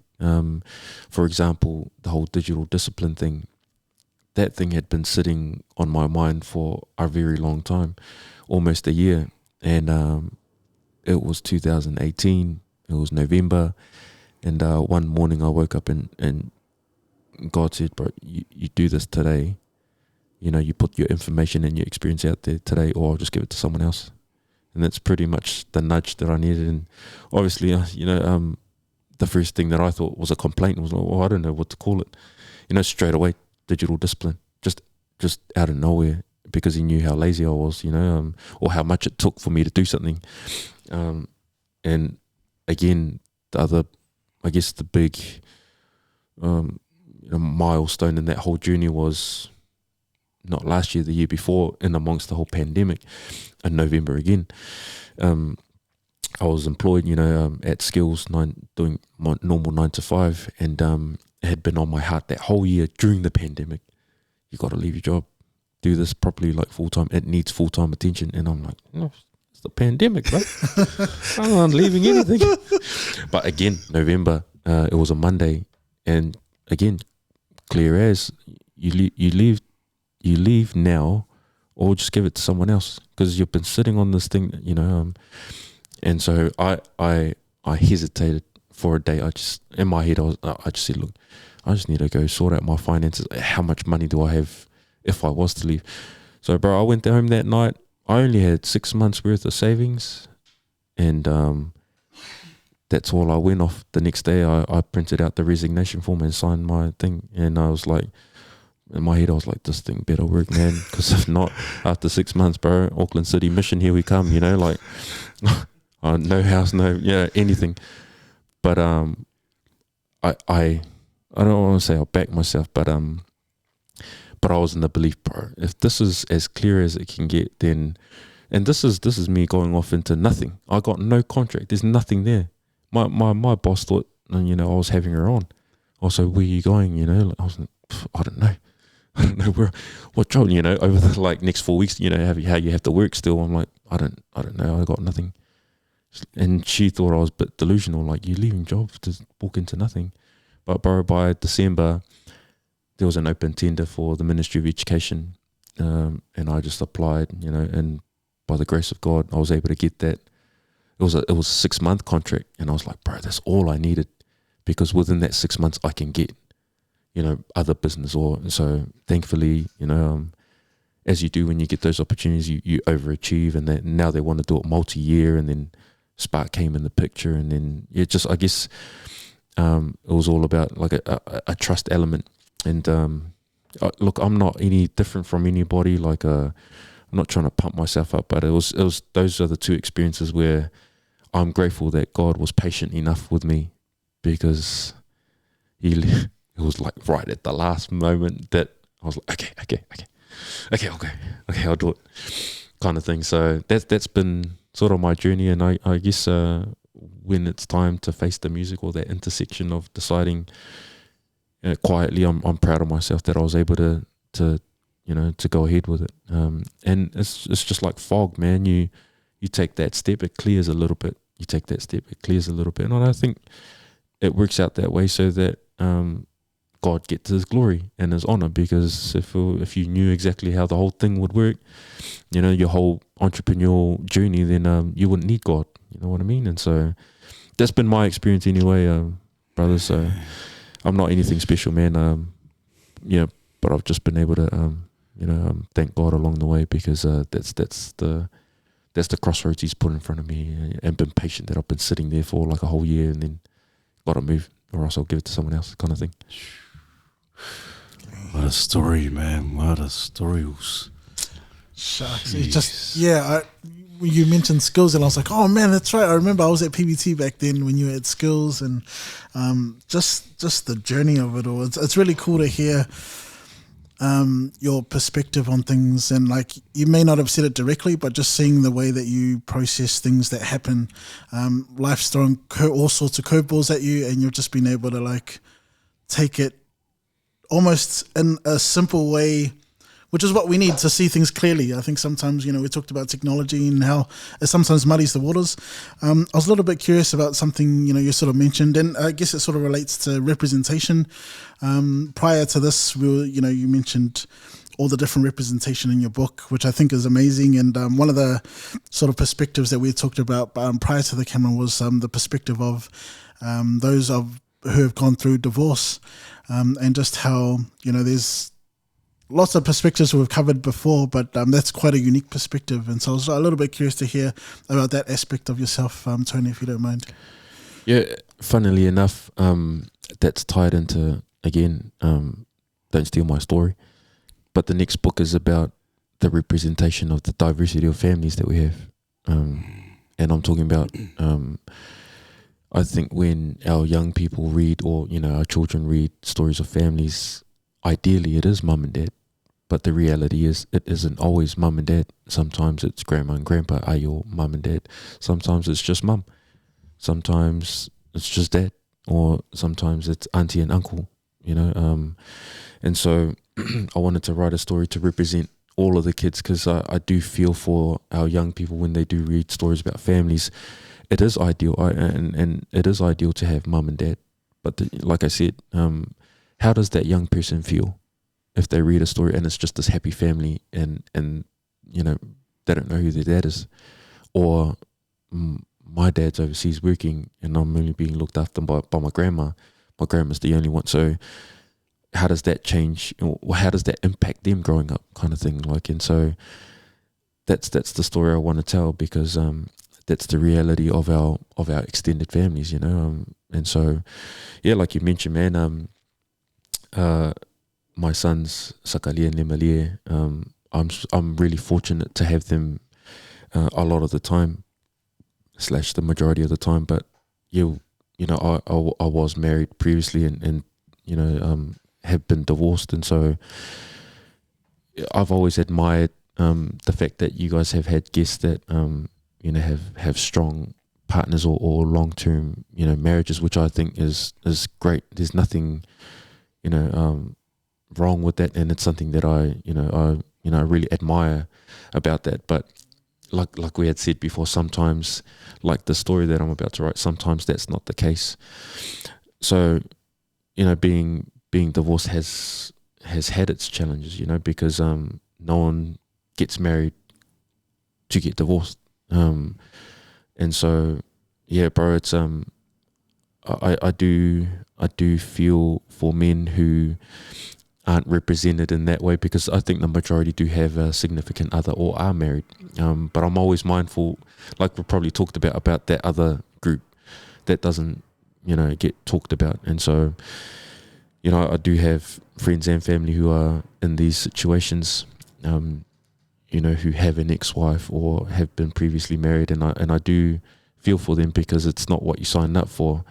And so I don't have all the answers to navigate that situation. I'm fortunate that me and my son's mother get along in a working relationship for the betterment of our sons. I know that's not always the case, that I think some of our men are excluded from seeing their children or have it very scheduled. You know, I'm fortunate I get to see my sons pretty much every day, bar maybe one day a week that I probably don't see them, but every day I'm in touch with them, or they're with me. But outside of that, man, it's difficult, at the height of it all, because you're Samoan and because you're affiliated with a certain religion, and I got married, you know, in the Mormon faith, which is, bro, the glorification of marriage is a tough gig to uphold, because of the level of performance, or the level of expectation that you have as a poster boy, you know, for that particular, I don't know, your ward or your stake, or, you know, whatever group you're from. And I think a lot of our men struggle, you know, behind closed doors, because there's this dreamy type marriage that people expect. And so, you know, on Sundays or wherever you're out in public, you're acting up a storm, or, you know, struggling hard out, you know. And so I don't have any advice, but I am mindful of our men that going through divorce, it's not fun. It's not easy, especially when there's kids involved. Many times I've cried, you know, because not necessarily because of the loss of a wife or a partner, but it is almost like we had talked about before, that the shame that it comes with, that's the killer. Because I went down some really dangerous mental spaces, and I don't like to mention it too much, and I think some men have on this podcast, but yeah, definitely around the realms of, do I take my life today or tomorrow. This is how I'm driving right now. Like, I'm at 150, 160. I'm picking a pole, kind of thing, because I was never taught to open up, and talk about problems. We just, I don't know, Barry, we just go to the grave with that. Like, you'd rather remove yourself and hope for the best for everybody. But again, like similar stories with other men, it's the thought of your kids, that this particular action is going to be very selfish. If I do this, and you're going to leave these boys, in my case, leave these boys into another man's hands to raise, and that thought alone, kind of diffused those few days of me, like, man, I'm done, man. Like, I can't live with this shame, So yeah, man, it's not a easy journey. I'm not the prime example of it, but definitely do empathize without bro. It's tough, bro. Like, being an islander and going through stuff like that, because it's everybody has an expectation of what your marriage is supposed to look like, or what you're supposed to be perceived in the public eye or the church eye, and if it's not working, bro, it's tough to keep acting like everything's all right when it's not all right, and so yeah, man, I wish I had better tools. I'm not saying that it would have fixed anything, but it would have helped me cope a little bit better, because I did it alone, bro. Like, so I never opened up to anybody about it. And yeah, it was tough time, eh? But bro, I'm a big believer of a lot of friends and acquaintances have reached out because they know that I'm divorced and they are on the verge of or have been divorced. In confidence, have come to talk to me, bro. I don't know who else to talk to, bro. Like, and I know you've been through that. Like, bro, how did you get through that? And so it's not really an open type forum, but there is a small group of, I guess, divorced men or separated men that are struggling silently because it's not common, and so yeah, I know I'm kind of rambling on, but I do feel for our men that are going through that, because it's not easy, eh? Yeah, it's not easy. And I can only imagine also. Hey, listen, thank you so much, Tony. You're the first man to even mention divorce and to go through some of those hard times. And I can only imagine, AJ, this is like, and for you to even share that takes a lot of courage also. And so a lot of men may be watching this, and people in general may be watching this and say, man, I know what he's talking about. I can relate to what he's talking about. And appreciate what you're sharing, because it takes a lot of guts to come up and say, hey, and to share this openly, even on the cameras are running. Like, what do I say? But you're right. I think a lot of our men who are going through the same or gone through similar situation in terms of being divorced, there's not a platform. There's not enough of them being represented, because I've heard a lot of stories of men who divorce and then their partner's like, no, you're never going to see your kids again. And even to the brink of, like you were saying, like taking their own lives, and great despair and anxiety. And so for you to share that as, bro, Maro love also, thank you, because I can guarantee there's someone out there listening or watching say, hey, thank you, I needed to hear that. I can relate to that. And, maybe I feel the courage to start talking to people about, hey, my situation or my divorcee and all that kind of stuff. So, man, I don't also. Just on top of that, though, like, just to add on that, because I know when there's platforms like this that talk about that stuff, you do feel encouraged, but then it's like, where do I go? And I just want to, again, I'm not a trained expert. I can only offer a listening ear and someone who's gone through that. And maybe in the socials, bro, just tag my personal page or the business page, and if any men do want to talk about it, I won't have any professional advice, but I can only offer a listening ear and a cup of coffee kind of thing. So because I know what it's like to just do it silently. We almost think it's like honourable to do it alone, but I've noticed now coming out of that whole situation a couple of years ago that I wish I had the tools to talk. And again, like it wouldn't have fixed the marriage, but it would have helped me not go through that mental strife, that could have almost ended my life kind of thing. So yeah. Cool, yeah, for sure, man. That's awesome. And I think that just sort of touches on your ties to your own identity, but also just your character. I think there's just common themes of your legacy built through, all aspects of your work, and even just some of the things you've shared today. I just think it's cool that everything's so congruent.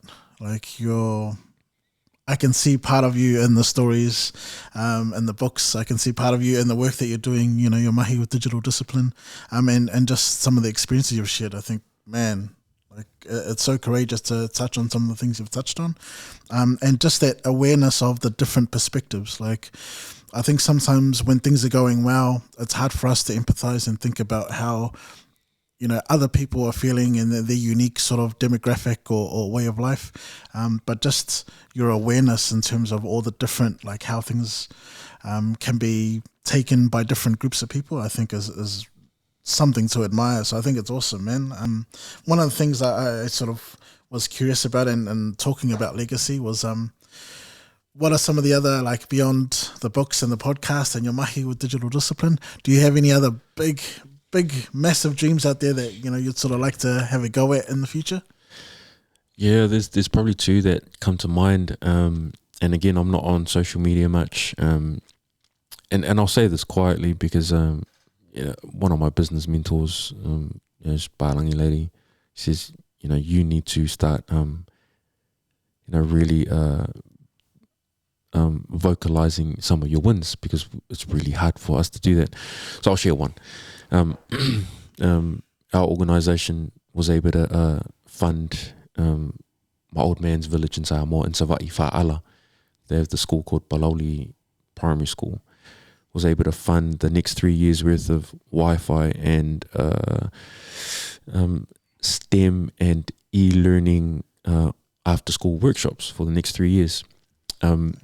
It's a really proud moment for me and my family, because firstly, they're the first public school in Savai'i to receive that.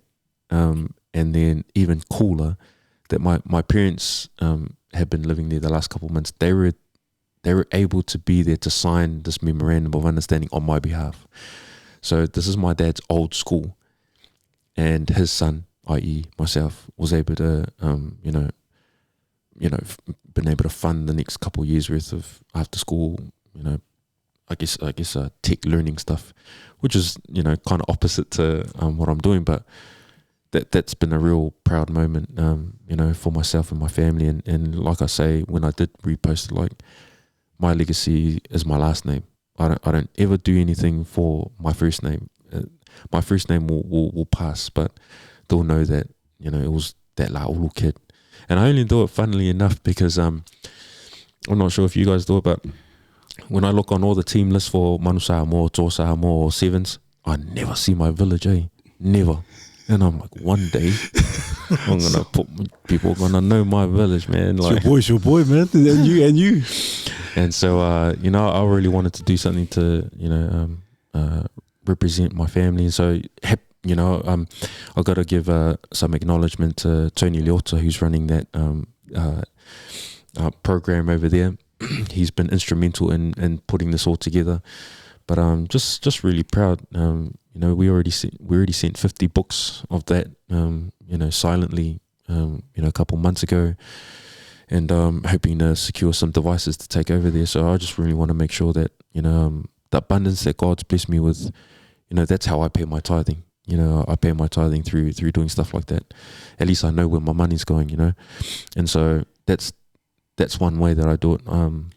I guess in terms of bigger dreams, I think digital discipline, I think I had mentioned in terms of timing for this podcast, that I'd be overseas. I want to go dance with the big boys in the States in terms of digital discipline, because I believe in it. It's something that's not specific to islanders. It's not it doesn't have any bias. But the Asians got issues with social media. So do Indians. Everybody's got a problem with it. And that's why digital discipline doesn't have any Pacific looking whatever it is, because it's not a Pacific issue. So, you know, I'll be heading there soon to have a couple meetings with some people that are interested in it. And yeah, because I don't know, bro, just like that whole journey of just stepping out in faith, you know, I want to see how it goes, you know. Funnily enough, like I've thought about the perfect analogy as to why I want to go there, because and this isn't to blow my trumpet, but this is an industry now. It's being termed digital well-being.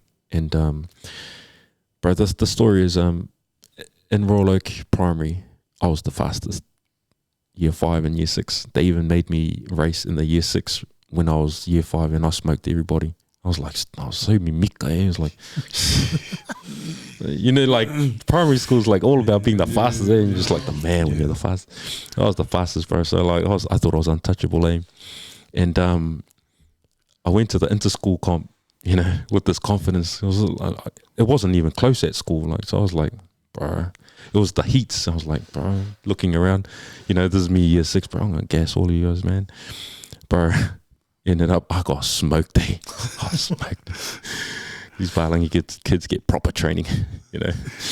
Anyway, that's my analogy to going to the States, because over here, man, like I'm all good. Like there's no competition here if you're looking at it from a business perspective. So digital discipline's the fastest, you know, in New Zealand. So I got no issues here. But the inter-school comp for me is going to the States. I want to see if I measure up. New Zealand's only a little dot, and so I just want to see. You know, I'm a big believer in God. You know, if this is the purpose that He's given me, then He'll give me the resource. I have worked hard, but I haven't worked as hard as people think. Because if this is what God's called me to do, then He'll provide all the opportunities and resources. If I'm not doing the right occupation or whatever, then it's going to be really hard to get things off the ground. Yeah, there's been a few ups and downs, but I really haven't worked as hard as, you know, you would have thought, because I'm just this is my life mission for the season of my life, really. So yeah, that's sharing a little bit, about some wins, and then also some ambitions about it all. Yeah, bro. Well, that's what it's all about, Tony. And I'm glad you didn't shy away on. And you know, us, we try to be, keep the humble card and all that. But I'm glad you mentioned it. And you said, "Hey, this is what I'm doing. I've done this. I've achieved this." Your village in Samoa, man, it's amazing. And your dad, I can imagine they'd be super proud of your family. The whole Ainga's like, "Oh man, the man's did it." And your legacy, like Jamin was saying, the legacy. Thank you so much for sharing that, because we need to be celebrating that. We need to be confident enough and back ourselves. You said, I don't really back myself, but man, you are, and you don't even have to say it, because of your actions, you're backing yourself. You're going to go to the States. You want to play with the big boys, bro. And I can see it. I can see it already in terms of being multi-millionaire, bro. Hey, man, we laugh. That's what we do. We always laugh at each other. We like, but also, man. Don't forget us, man. Don't forget us. That's what I'm saying, man. Don't forget us. But it is, bro. And I love the fact, because what you're doing, you're showing and you're teaching other men to be encouraged and be inspired to say, hey, I back myself. I got the goods. I've done the hard work. I'm going to go and do it. And people are watching, man, bro, is he going to do it? I can't believe he's going to do it. But I know for a fact you are going to do it, because you got your ticket. You're ready to go. And so for you to say that also, and you said, I'm not someone special. Also, I beg to differ. You're special, man. Who on the right mind would just come, you know what, I'm going to leave my work, I'm going to write a book, and I'm going to get to the States, I'm just going to do all these things. And without knowing, like, I don't know what I'm going to do. I have no idea, but I'm just going to go step out in faith. Bro, you changed the game, man. It's men like you who changed the game. And it's men like you that encourage other men like ourselves and other men who are watching this, like, bro, I can't believe he's doing this. If he's doing it, I can do it. I want to do this. So, man, also, my Lord, lovely soy for also, man, just, man, props to you, man. Props, hard out, man. Thank you, bro. Yeah, man. So, yeah, sorry, Jay, you just got me worked up, man. I get excited, like, bro, this is how it should be. I think it is, and that's what we pride ourselves on. Like, men who come on to inspire and to encourage other men, like, wow, if he's doing it, I can't believe he's doing it. Even in the midst of adversity, even during the divorce, even through the hardship, this man is still doing it. And so, where does that come from? Because I want to ask you, where does that fire come from to say to really back yourself? Outside of God, bro, this might be a bit of an odd answer, but for those who love hip hop, I've listened to probably every Cutthroat Mode song, every Young Go song. A lot of that music is inspirational to me because the way that they articulate the journey of the struggle resonates with me. I grew up listening to rap, so outside of podcasts, that's my other podcast. Is I re-listen to the education that they provide in their songs, and so a lot of that's really motivational to me because it comes with a beat, And so, I dedicate my morning to gospel music, but every other meeting after that, man, like, bro, I get those songs ready, man, because I'm gonna go from one thing to another, and it keeps me motivated. It's, I'm not saying that it's like that every day, but that's the fire, bro. That's the tech side of it, or the entertainment side of it. Other than that, man, it's just my sons. They're the only other ones, man, that when they sleep at night and I'm lying next to them and I'm like, bro, I gotta make it. Like, I don't want to live in any of the stereotypes that our society throw at us. I'm going to be successful so that they don't have to go through any sort of financial barriers, that they're not bound by a limited train of thought. That I mentioned that one of my boys is he's doing okay at footy, but we also sell these other little things like car flags and car headrest covers and that. And so I've been able to coach them through the business aspect. They have a little savings account. I said, yep, you're going to transfer $100 to me because you're going to invest in this thing. We wrote down, done all the numbers. Okay, if this product costs $2 something, to make in China, and we're going to sell it for $10, what do you think what's our percentage of, profit in this?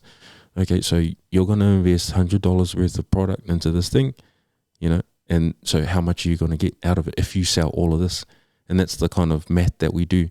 And so I'm just trying to instill that kind of stuff into them so that they're not one trick pony, where if they do succeed in entertainment or sports, that's not the only source of something, because you guys know as well as I do, a lot of our athletes or entertainers come into financial strife after because they haven't had a plan B. So I'm trying to really think ahead. Okay, if they do that, at least I've given them an example of, I can run this business, I can write books, and I can do a podcast, and also do some volunteering stuff, and then give back to Samoa, instead of my dad just works one job and that's it. Because I want to expand the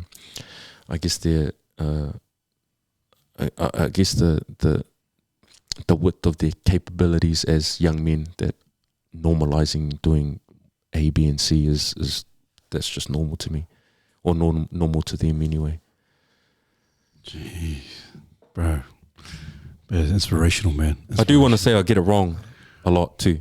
I don't want to sit up here and act like I'm the perfect father or whatnot, or make all the right business decisions. I do want to preempt that I don't want to make it sound like I get it all right, but I think I try more.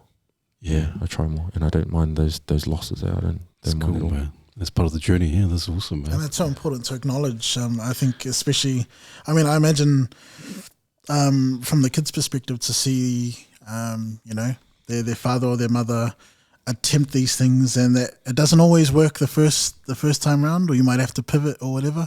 But I think, at least from my own experience, there's like this fear of failure where like things had to be perfect because you don't want to disappoint anyone, the shame and all that sort of thing. And sometimes that fear of failure is kind of what holds us back from chasing, taking that leap of faith. And so I was curious about your thoughts on being resilient and developing resilience within ourselves, but also being able to pass that on to the future generation. Yeah, bro, I think I think we really need to take advantage of that chip on our shoulder.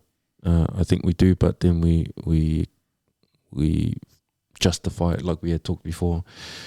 I think the fear of failure needs to be redefined or re-engineered and this is what I'm trying to instill in my sons, like, bro, we're all right to fail. This is just part of the process. It's just normalizing the fact that we try different ways, because you can tell sometimes kids that that don't even try, and I think sometimes that stems from parenting. I'm not sure, but you know, if you're always getting growled for that one spoon you didn't wash, even though you know, clean the whole house, kind of thing, it starts to play on children's minds in terms of, I don't want to apply myself. And I'm not a parenting expert. I'm learning like you guys, but I am really trying. I am mindful of their childhood experience, that I really want to make sure that when they grow up, they're different. Like, they're really different. Not in a negative way. For example, like, I told them this term, we're going to the gym twice in the morning before school. I don't know too many parents that do that. And, you know, I'll show you guys later about, I always talk to them about separation. You know, and that's what I'm actively trying to do. It's not, I don't separate myself from my community, but sometimes, just like Moana, bro, like, someone needs to go beyond the reef to understand what's out there. Because if not, we're just gonna fish here and fish here and fish here, and then what? And then we don't know what's beyond there. So I want to be that guy, you know, with all humility. I want to be that guy for my family. I want to go see what's out there, see how far we can push it, so that you know, if I do find new land or, you know, new places that we can venture to, then I know the way back, and then I'll pathway everybody else that way. Again, you know, I don't want to sit up here and act like, you know, I know it all or know exactly what I'm doing, because I don't know what I'm doing half the time. That's why I rely on God, man. Like, he takes the wheel a lot of the time, and I just let him do his thing, and you know, I just do what, you know, be his hands and feet, really, the most that I can try. I get it wrong, you know. I'm still a man of lack and sin, but, you know, I think my intentions are pure. So yeah, I try lead like that, eh? Yeah, That's awesome. Shadows. Bro, Tony, it's just been enriching and enlightening in terms of you sharing your story. Just, yeah, obviously, and like you said, you know, I get it wrong. You get it wrong sometimes. We all get it wrong. But you acknowledging that, but also acknowledging yourself, the work that you do, and just the journey of you progressing and evolving, and just your endeavours. And so all the best also, because I'm conscious of time as well. Thank you, brother. All the best, man. You know, I'm no psychic or anything, but I know when, you know, I'm a good judge of character. Oh, I like to think so. Yeah, AJ. What's how I get? We can only hope. But no, I really see the passion and the fire. There's this look when you see someone, like the fire in the eyes, like, I'm determined. Like, you just share that analogy, going into new territory or horizons, and wanting to come back to share. Because some people think, I want to go do this for myself. And you're saying it's not about me. It's about you, your sons, your family. But it's more than that. It's about your people coming back. Hey, this is what needs to be done. Bro, it's just every guest that comes on, I just always feel blessed. And so also, I'm really blessed tonight. Thank you, man. Really blessed. You sharing, and all the best for your future endeavors. Please don't forget the usos, man. When you get see that face of that billboard, hey, this is my I'm speaking into existence, man. It will happen. It will eventually happen also. But it's thank you for your time. Also, just been a pleasure also, and an honor. Oh man, pleasure's all mine. Appreciate it, boys. No, thank you so much. All good, bro. Appreciate the time, and there's a sort of one of my favorite objects when I think about values and the journey that we're all on. That's all unique, is like the compass, and when the values are aligned, like, you know, it's only a matter of time before we reach our destination. Like, it's gonna happen, and it's gonna happen, bro. Like, I just think it's awesome what you're doing, and everything's aligned, and you're on your way. And already, you've done so much. So, thank you for honoring us with your time and just being able to share so openly about some of these things that I know for sure that a lot of our men will benefit from. So, yeah, appreciate you, bro. Yeah. Pleasure's all mine. I'm one of your biggest fanboys. So, man, it's a pleasure to be in you guys' presence, and you know, I hope. And I know that God will continue to bless you guys, you know, your guys' push help men like myself, because like I said offline, man, you guys have helped me way more than you think. And so you guys are by design, helping, even men that probably won't comment or do anything, but that perspective, that fresh perspective that you guys live for on this podcast, man. You guys keep it up, man, because you guys are impacting more men than you actually think. So keep it up, and I hope God continues to bless and flourish you guys. Push. Oh man, thank you so much. Yeah, thank you for those kind words. Also, every guest that comes on, obviously, they come on and we always give them a gift, a bit of a sketch, a bit of a caricature. Also, this is for you on behalf of the Mandate team. Maro lava also, maro lava le toivi. Oh, damn. Oh man, that was good. Thank you so much, my appreciate bro. it. Thank you so much. Thank you. Kake le lava. Oh man, Tony, is there anyone you can think of, just on the top of your head, like someone who could be ideal to come on the podcast? Oh, I have heard you guys ask that question, and I did think of a few people. Nick Afua is probably one guy who's that I've caught up with, who has an amazing story, and then Matt Anonymous. Oh yes. He is an amazing creative. He would be very, very interesting to talk to. Cool. He thinks very, very differently, and he's been able to educate me a lot as well.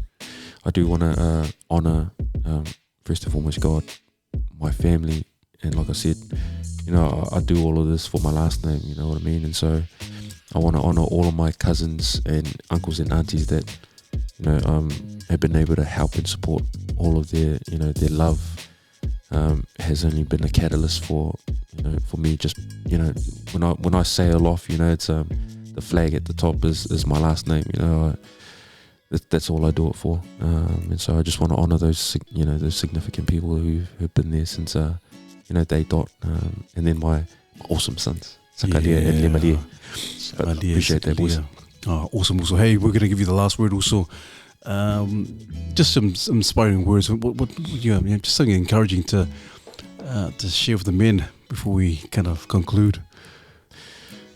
Oh, man, I'm just like any other man, but again, I think like I had offered before, if anybody needs to talk about those difficult times and the whole divorce season, there's hope. Please, there is value in you being around. You are important. And my family has been able to see and reap the small blessings of me still being around today. So I'm grateful. I'm grateful that God helped me through that situation. But yeah, with God, anything is possible. And I know that sometimes we have differing spiritual opinions, but for myself, He's been the one that's been able to pull me through a lot. So that's my only encouragement. That's cool, man. Please, people, if you're watching it, please check out Digital Discipline, but also the books as well. We can get the books. Chiefbookseries.com. Please buy heaps of books for your kids. So yeah, www.chiefbookseries.com. We're on Instagram and Facebook.